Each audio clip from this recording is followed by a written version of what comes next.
was left in the cup at any time, although that happened but rarely, was put into a jar by itself. Yung wine daw na naiiwan sa cup ay naisalin sa jar. The king cups was always kept covered and no one else drank from it but he and I.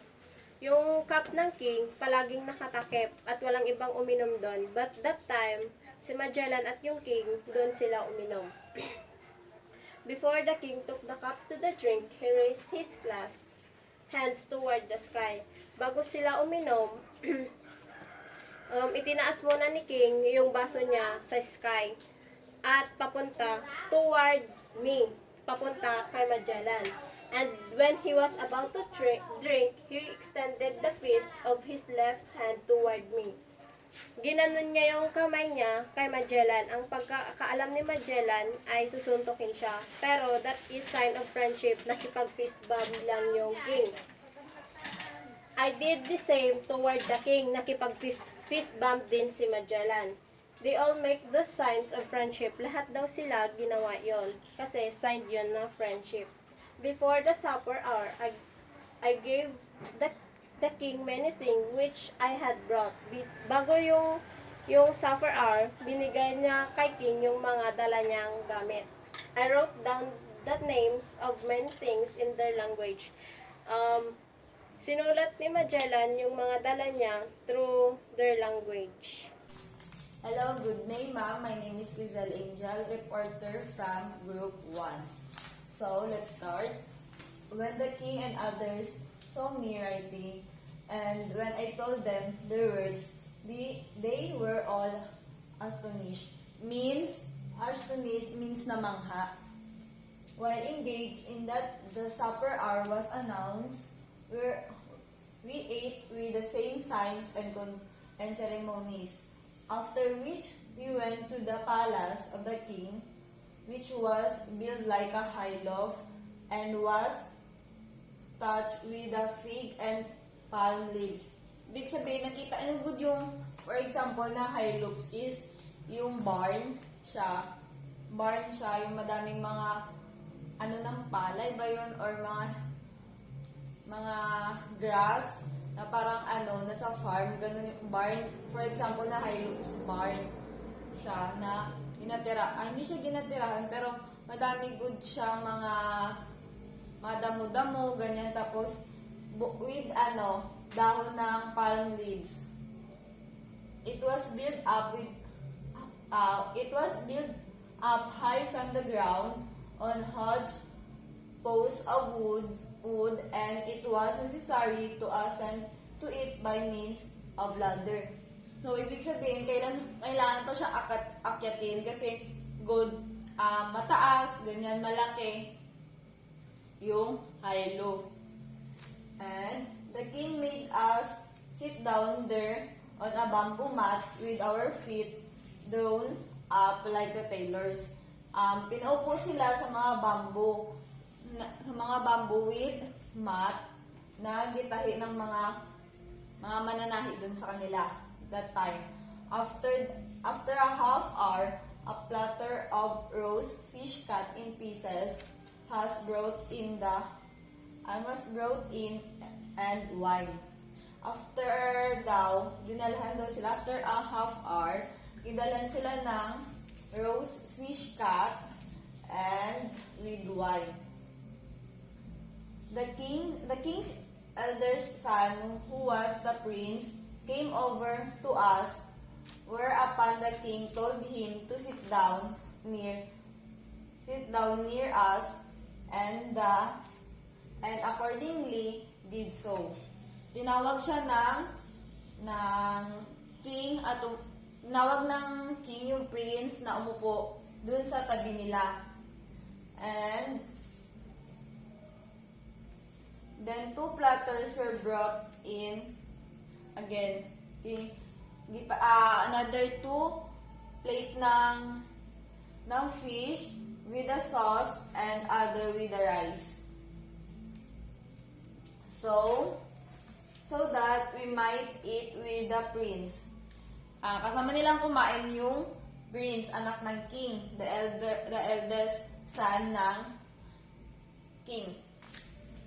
And my companion become intoxicated as the consequences of so much drinking and eating. Ibig sabihin, yung mga kasama nila that time is nalasing.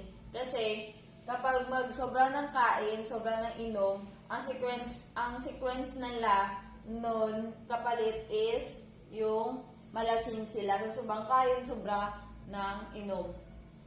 They used the gum of a tree called the animera in a palm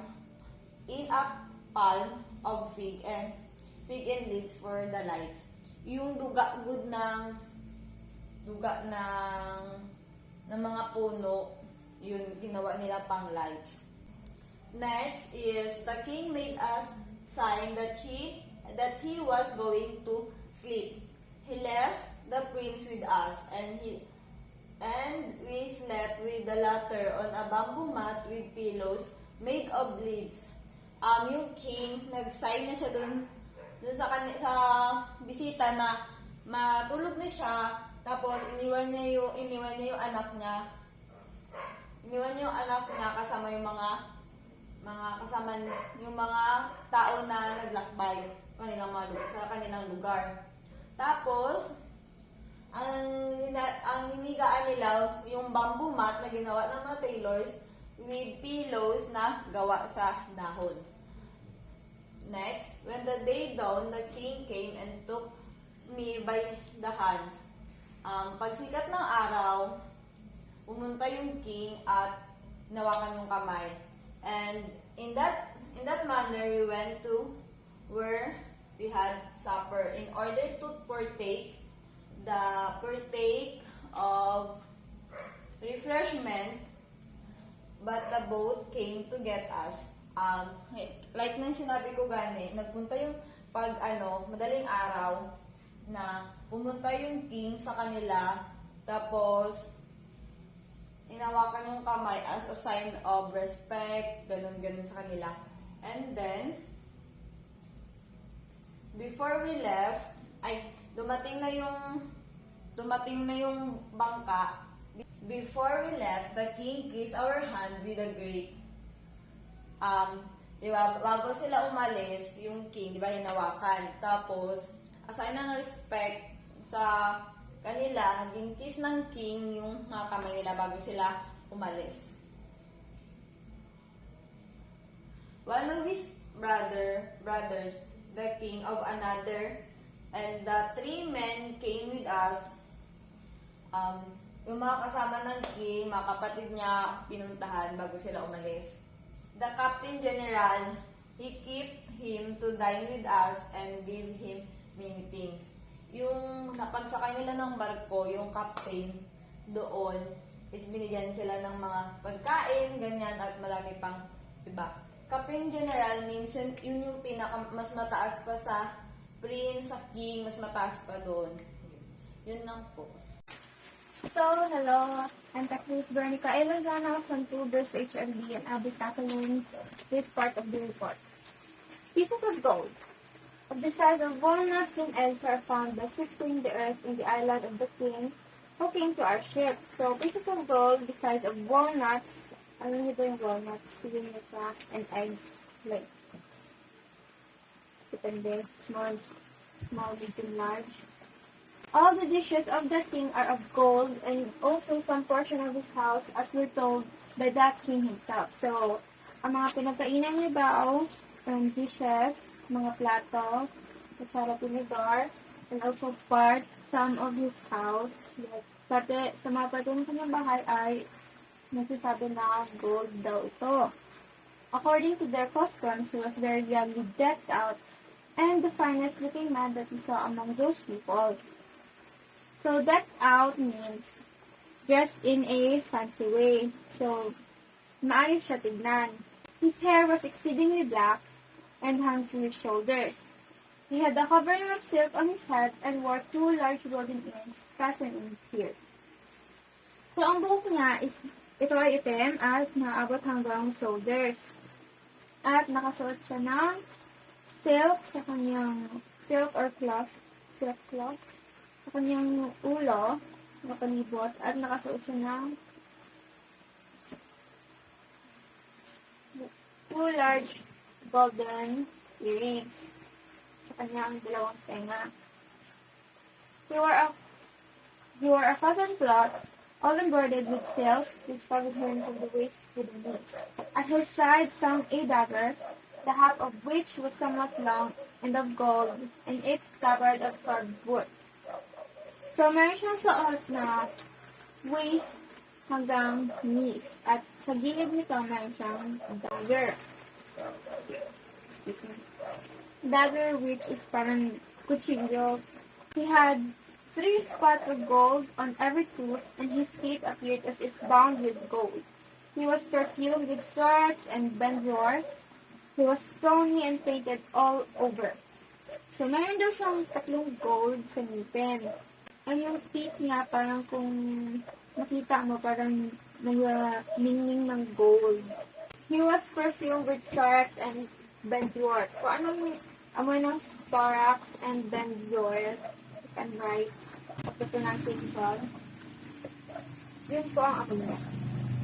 He was stony and painted all over. So, marami po siyang tattoo sa katawan. That island of his was called Butuan and Talaga.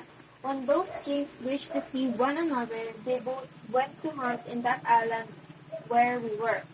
The name of the first king is Raiya Colombo, and the second is Raiya Siawi. So, for reference, kung gusto nyo makita ang picture, ngayon ako. Ito po. So, this one is the first king named Raiya Colombo, and the second one is Raiya Siaul. Based on the descriptions on here, he had a covering of silk on his head and wore 2 large golden earrings fastened on his ears. They wore a cotton cloth of embroidered silk from waist to the knees, and he has a dagger on the side. Thank you.